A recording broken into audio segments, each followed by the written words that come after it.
Il y a une étude suédoise qui est sortie là-dessus il y a quelques années, qui le mettait en avant, qui a été, j'ai oublié le nom du chercheur, qui démontrait à quel point la tertiarisation et le progressisme sociétal avaient fait du mal au rapport intersexe.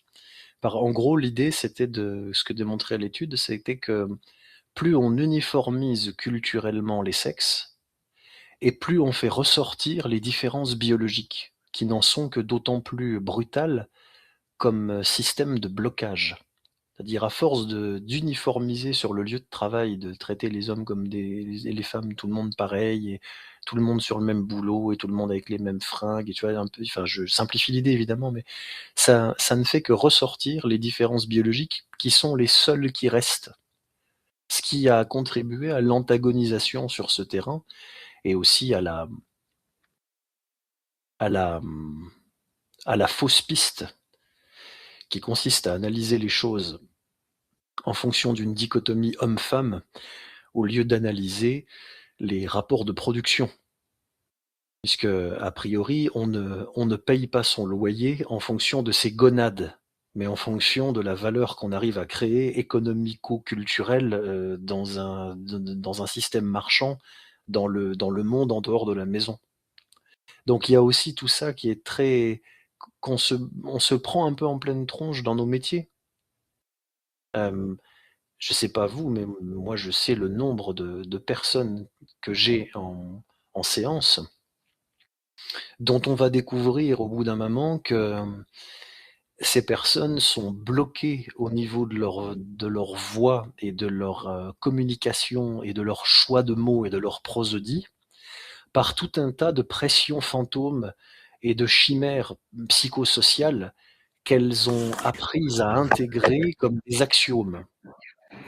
Une femme ne doit pas faire ceci, un homme ne doit pas faire cela, il ne faut pas montrer jusqu'à tel point, ça ne se dit pas, je peux quand même pas sortir sans maquillage, ou tu vois? Enfin, dans les 2 côtés, hein, c'est dans les 2 sexes, et c'est vraiment essayer de faire une course de 400 mètres haies avec de la boue jusqu'aux aisselles et des poids accrochés aux pieds.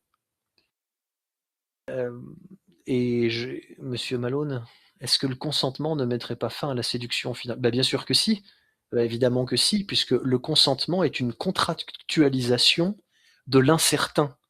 Donc quand au lieu de se découvrir et de voir si on a envie d'aller plus loin, quoi que ça veuille dire, si on pose sur un papier, «À partir de maintenant, on a le droit de faire ça, l'un à l'autre, et puis je te confirme que j'ai envie que tu me fasses ça, mais pas ça», bah, il y a plus de séduction, puisqu'il y a plus d'espace dans lequel séduire, c'est-à-dire négocier, convaincre, faire arriver les choses.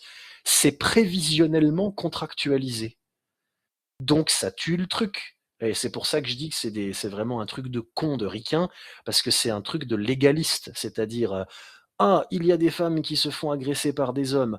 Ah, donc c'est important qu'il y ait plus de viol. Ah, donc il faut être sûr que les femmes sont d'accord. Eh bah donc faisons un papier. Ah bah vous êtes bien mesdames maintenant, hein. Ça vous donne envie de vous faire, excuse-moi d'être un peu vulgaire, mais ça vous donne envie de vous faire sauter quand il faut sortir le formulaire au café en disant: «Alors tu sauras, hein, une fois que j'aurai bu 3 verres de vin et voilà, peut-être tu auras le droit de me rouler une pelle, et puis si jamais, je vais prévoir dans quel état je serai hormonal et psychologique dans 3 4 heures, en fonction de ce que je vais découvrir de toi et que je connais pas encore, et puis là peut-être que j'aurai envie d'enlever mes vêtements et puis qu'on finira dans mon lit.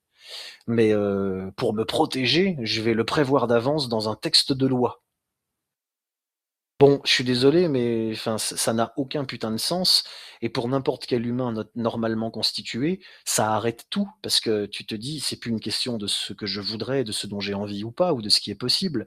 C'est une question de se dire: «Mais attends, mais j'ai l'impression d'avoir fait quelque chose de mal simplement en écoutant une attirance gentille et spontanée envers quelqu'un». Parce que là, je suis en train de rentrer dans un truc angoissant de liste de choses à faire ou pas faire, en fonction de ce qui serait correct ou non. Est-ce que je peux pas aller vers l'autre en me demandant à chaque instant si je vais le blesser ou pas, en disant ou en faisant des choses. Ça donne un effet de sidération tétanisant, et ça tue la possibilité du rapport humain. Si on peut pas s'engueuler en négociation, si on peut pas faire appel à l'humour, si on peut pas faire appel aux anecdotes culturelles, hors sujet, si on peut pas se parler des cigares qu'on fume, des parties de golf qu'on fait, de la voiture dans laquelle on roule, du prénom des enfants, si on peut pas, avec une femme qu'on veut séduire, si à un moment on s'autorise pas à érotiser la conversation, enfin, il y a plus rien. Il y a plus rien. Il y a l'application d'un contrat avec des termes juridiques, dont il faut présupposer que chacune des 2 parties en a la même acception préalable et puis froidement, on fait C'est aseptisé. l'application du C'est voilà, aseptisé à l'eau de Javel. C'est la séduction à l'eau de Javel. on fait l'application du contrat et chacun reste vigilant parce que si l'autre a bafoué les termes du contrat, yes, il est attaquable, donc réparation.